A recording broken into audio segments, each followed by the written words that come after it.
नमस्कार दोस्तों, study journal में आप सभी का स्वागत है। हम पढ़ने वाले हैं करंट अफेयर्स जो सभी कॉम्पिटिटिव एग्जाम्स के लिए ज़रूरी है, जैसे लेखपाल, यूपीपी, जूनियर असिस्टेंट आदि के लिए। तो क्लास को पूरा देखिएगा। आइए देखते हैं आज के 15 महत्वपूर्ण प्रश्नों को। आज है 16 मार्च। आज का पहला प्रश्न है, हाल ही में आंध्र प्रदेश उच्च न्यायालय के न्यायाधीश के रूप में किसी ने कार्यभार ग्रहण किया है? A. Justice NB Ramanna, B. Justice Lisa Gill, C. Justice Hima Kohli या फिर option D justice Prashant Kumar. इसका सही जवाब है option B justice Lisa Gill. Justice Lisa Gill ने हाल ही में आंध्र प्रदेश उच्च न्यायालय के न्यायाधीश के रूप में शपथ ली। इससे वह पंजाब और हरियाणा उच्च न्यायालय में कार्यरत थीं। आंध्र प्रदेश उच्च न्यायालय की स्थापना 1 जनवरी 2019 को हुई थी और यह देश का 25वां उच्च न्यायालय है। यह भी आप लोग याद रखिएगा इसके साथ में। अगला प्रश्न है प्रश्न संख्या 2। जुलाई 2026 में अल्टीमेट टेबल टेनिस यानी कि UTT के 7वें सीजन की मेजबानी कौन सा राज्य करेगा? A. Maharashtra, B. Gujarat, C. Goa या फिर ऑप्शन डी केरल। इसका सही जवाब है ऑप्शन सी गोवा।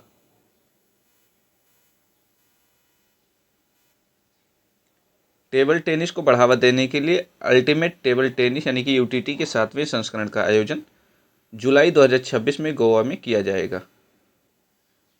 गोवा क्षेत्रफल के हिसाब से भारत का सबसे छोटा राज्य है और इसकी राजधानी पणजी है। अगला प्रश्न है प्रश्न संख्या 3। हाल ही में 10 मीटर एयर पिस्टल में किस विश्व चैंपियन निशानेबाज को टारगेट ओलंपिक पोडियम स्कीम यानी कि टॉप्स के कोर ग्रुप में शामिल किया गया है? ए. अभिनव बिंद्रा, बी. सम्राट राणा, सी. सौरभ चौधरी या फिर ऑप्शन डी जीतू राय। इसका सही जवाब है ऑप्शन बी सम्राट राणा। युवा निशानेबाज सम्राट राणा के शानदार प्रदर्शन को देखते हुए खेल मंत्रालय ने उन्हें आगामी ओलंपिक की तैयारी के लिए टॉप्स के मुख्य समूह में शामिल किया है। टॉप्स योजना 2014 में शुरू की गई थी ताकि ओलंपिक में पदक जीतने वाले एथलीटों को विशेष सहायता दी जा सके। अगला प्रश्न है प्रश्न संख्या 4। हाल ही में स्पोर्ट स्टार एसएस अवार्ड 2026 में लाइफ टाइम अचीवमेंट सम्मान से किसे सम्मानित किया गया है? ए. नरी कॉन्ट्रैक्टर और MD वलसम्मा, बी. सचिन तेंदुलकर और PT उषा, सी. सुनील गावस्कर और दीपा मलिक या फिर ऑप्शन डी कपिल देव और सानिया मिर्जा। सही जवाब है ऑप्शन ए नरी कॉन्ट्रैक्टर और MD वलसम्मा। पूर्व क्रिकेटर नरी कॉन्ट्रैक्टर और प्रसिद्ध एथलीट MD वलसम्मा को भारतीय खेलों में उनके अमूल्य योगदान के लिए यह प्रतिष्ठित पुरस्कार दिया गया है।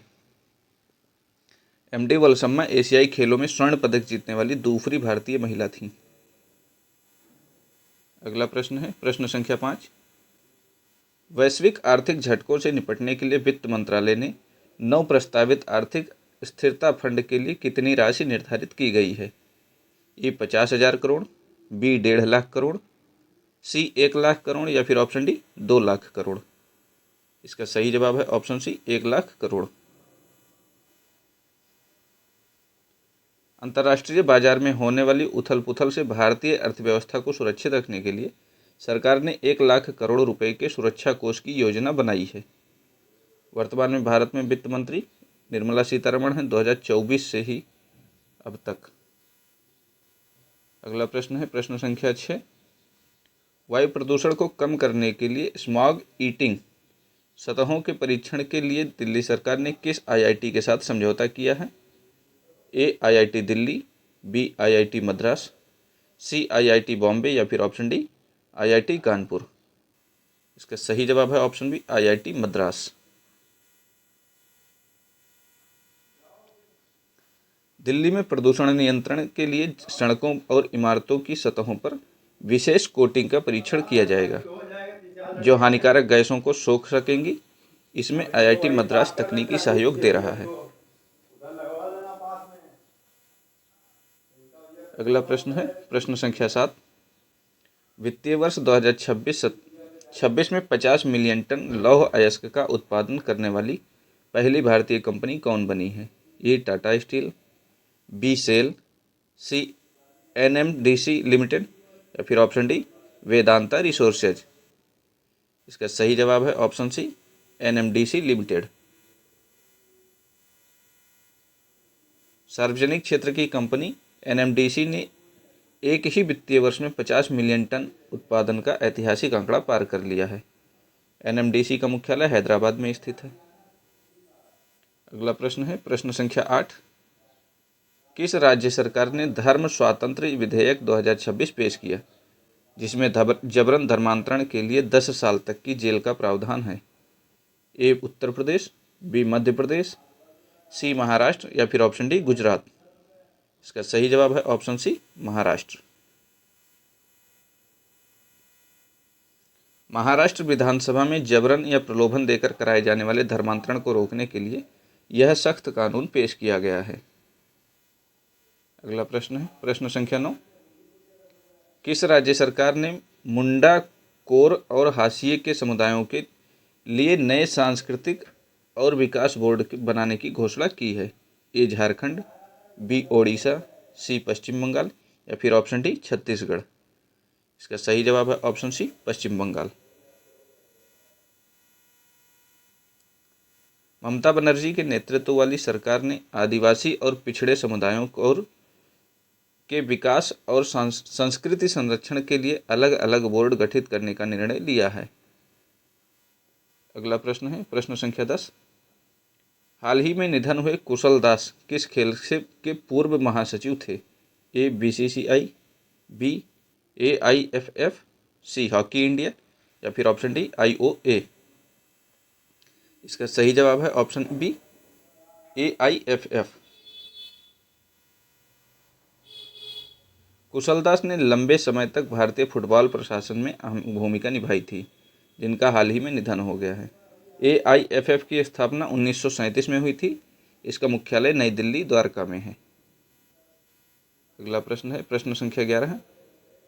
किस नियामक संस्था ने म्यूचुअल फंडों के निवेशकों के रिडेम्पशन के लिए इंट्राडे उधार लेने की अनुमति दी है? ए आरबीआई, बी आईआरडीएआई, सी सेबी या फिर ऑप्शन डी पीएफआरडीए।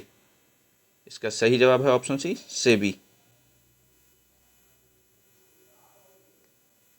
सेबी ने फंड हाउसों को नकदी की कमी से बचने के लिए एक ही दिन के भीतर पैसे उधार लेने की छूट दी है, ताकि निवेशकों का भुगतान समय पर हो सके। अगला प्रश्न है प्रश्न संख्या 12। हाल ही में खबरों में रहा खर्ग द्वीप किस खाड़ी में स्थित है? ए बंगाल की खाड़ी, बी फारस की खाड़ी, सी मन्नार की खाड़ी या फिर ऑप्शन डी ओमान की खाड़ी। इसका सही जवाब है ऑप्शन बी फारस की खाड़ी।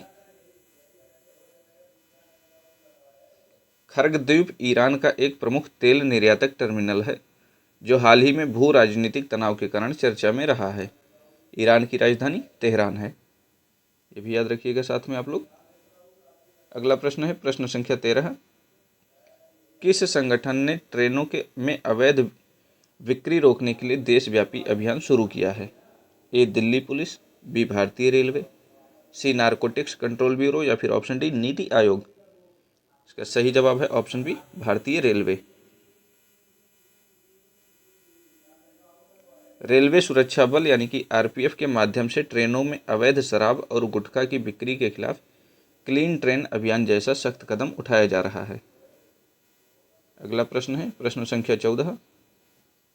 किस देश ने 2026 में फीफा वर्ल्ड कप न खेलने का निर्णय लिया है? ए रूस, बी उत्तर कोरिया, सी ईरान या फिर ऑप्शन डी यूक्रेन। इसका सही जवाब है ऑप्शन सी ईरान। ईरान के फुटबॉल महासंघ ने कुछ आंतरिक और राजनीतिक कारणों का हवाला देते हुए 2026 के विश्व कप से हटने का संकेत दिया है। अगला प्रश्न है आज का अंतिम प्रश्न प्रश्न संख्या 15। हाल ही में इंडिगो के अंतरिम सीईओ के रूप में किसे ने कार्यभार संभाला है? ए रोनोजॉय दत्ता, बी राहुल भाटिया, सी पीटर अल्बर्स या फिर ऑप्शन डी अजय सिंह। इसका सही जवाब है ऑप्शन बी राहुल भाटिया। इंडिगो के सह संस्थापक राहुल भाटिया ने कंपनी के नेतृत्व में स्थिरता लाने के लिए अंतरिम मुख्य कार्यकारी अधिकारी का पदभार लिया है। इंडिगो भारत की सबसे बड़ी एयरलाइन कंपनी है। आज के लिए बस इतना ही। क्लास पसंद आए तो चैनल को लाइक, शेयर और सब्सक्राइब जरूर करें। पढ़ाई करते रहें, स्वस्थ रहें, मस्त रहें। इसी के साथ धन्यवाद। जय हिंद।